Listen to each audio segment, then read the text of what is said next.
3 ways to cope with depression as a highly sensitive parent.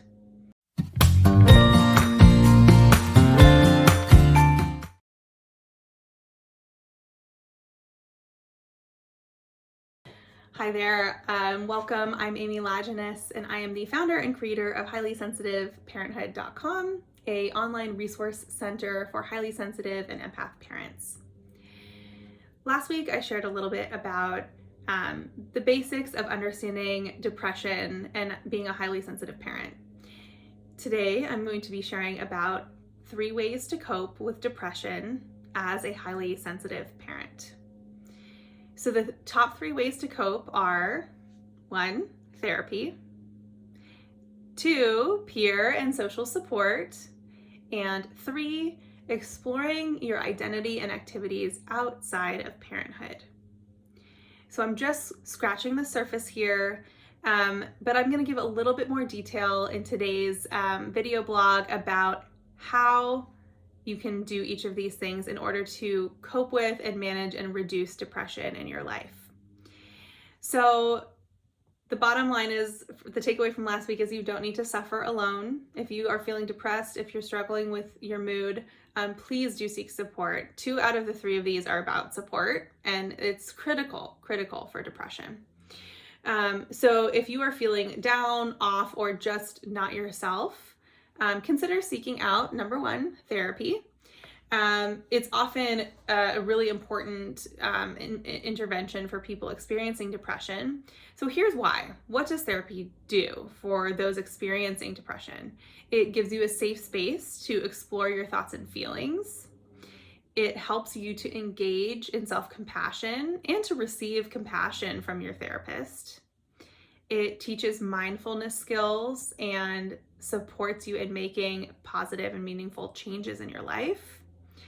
And it can help you explore other treatment options, such as talking to a physician or a psychiatrist about medication options. So medication is not necessary for every person who is experiencing depression, but for those who are experiencing moderate to severe depression, it can be a really important part of treatment. So don't count that out. So in my other career as a therapist, and I'll give the disclaimer here, I am trained as a psychotherapist and licensed in the state of California. My advice or my statements in this video should not be considered medical or mental health advice or medical or mental health treatment. This is simply providing you with some information so that you can take the next steps to access that treatment for yourself.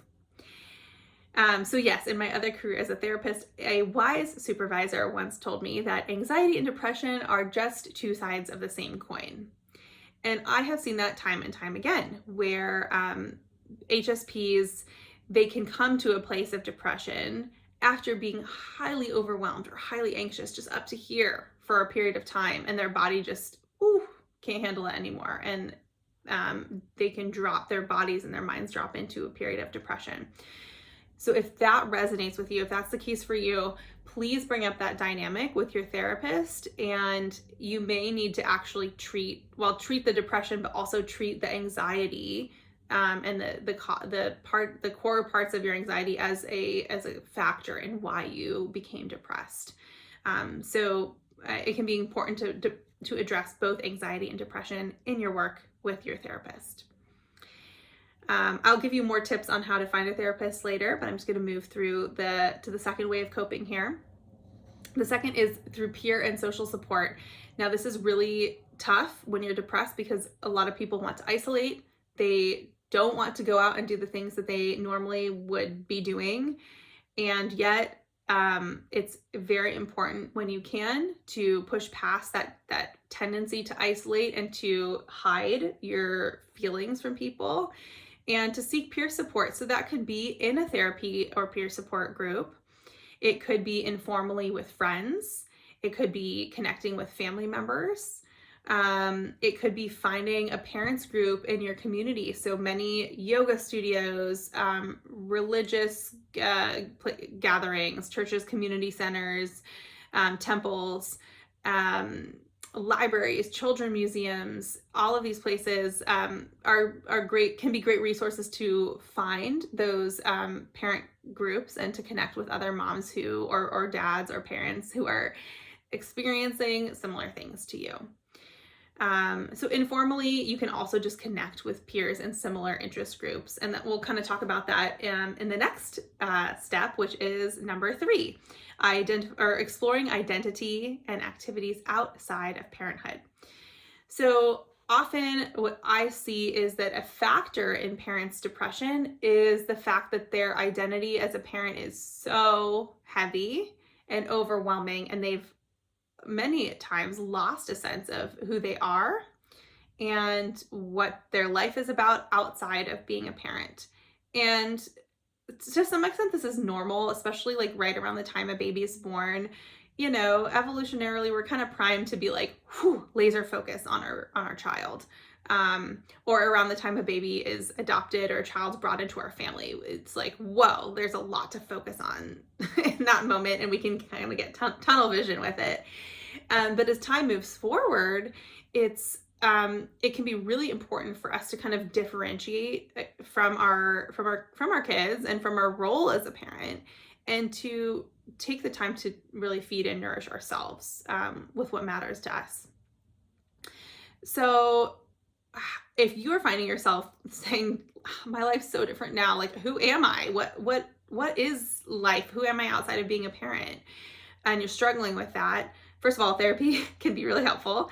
But even just asking yourself, what are my favorite activities? Like before I became a parent, or before I was experiencing this low mood, what were the things that really made me feel alive, made me feel connected with myself or with the world around me? What did I love to do?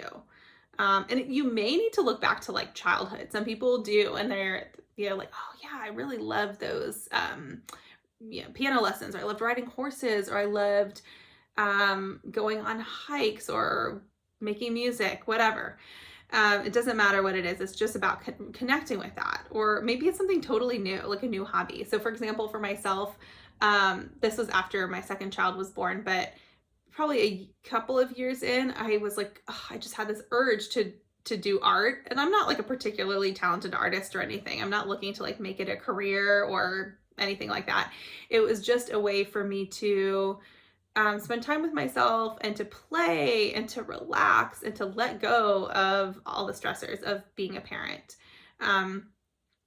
So what could this look like for you? It could look like taking one day a month or one day a quarter away from your home and your family to spend time with friends, or go on a retreat, or just spend time in favorite places. So taking that time away, very important for HSP parents.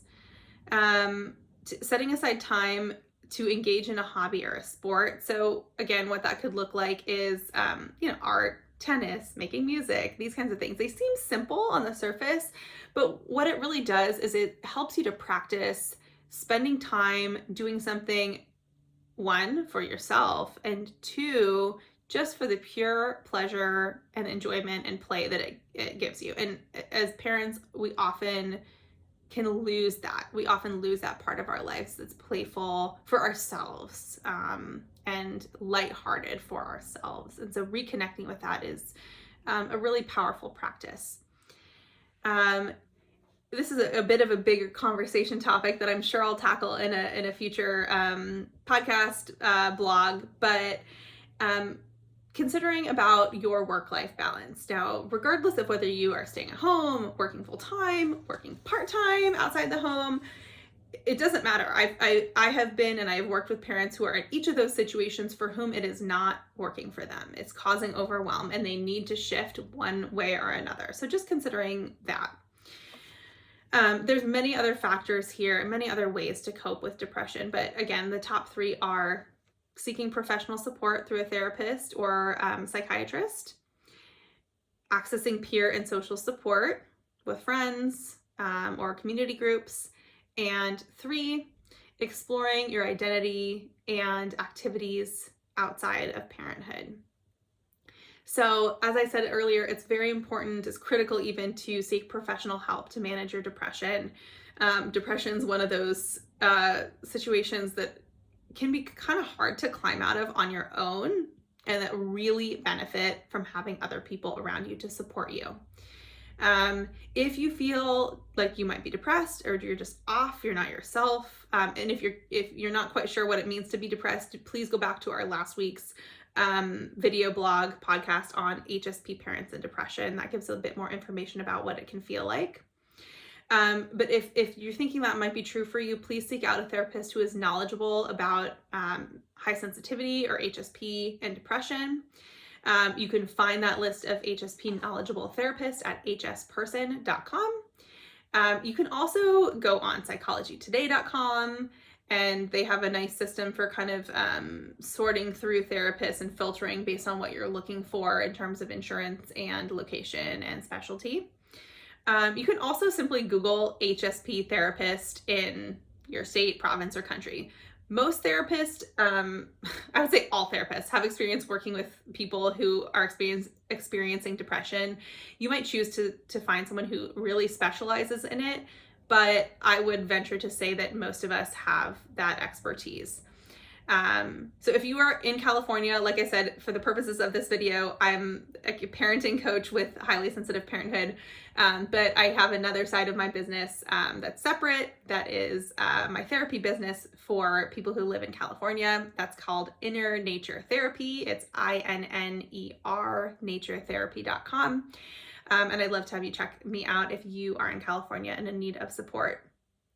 Lastly, Postpartum Support International, it's at postpartum.net, offers some great resources. These will all be linked in the show notes for today. And if you are in the United States and experiencing a mental health crisis, you can always call 988 for support and resources. This is a relatively new number as of 2022. We no longer have to call 911 for mental health emergencies. Yay, there's a dedicated line, 988, for those mental health emergencies. So I hope this is informative for you and encouraging you to take those next steps. You do not need to suffer alone with depression as a highly sensitive person and parent. You deserve support. You deserve to find peace and healing from your depression. And I promise there's people out there who would love to support you with that. So take good care, and I'll see you next week. For more resources, including our signature Highly Sensitive Parenthood online course, visit highlysensitiveparenthood.com.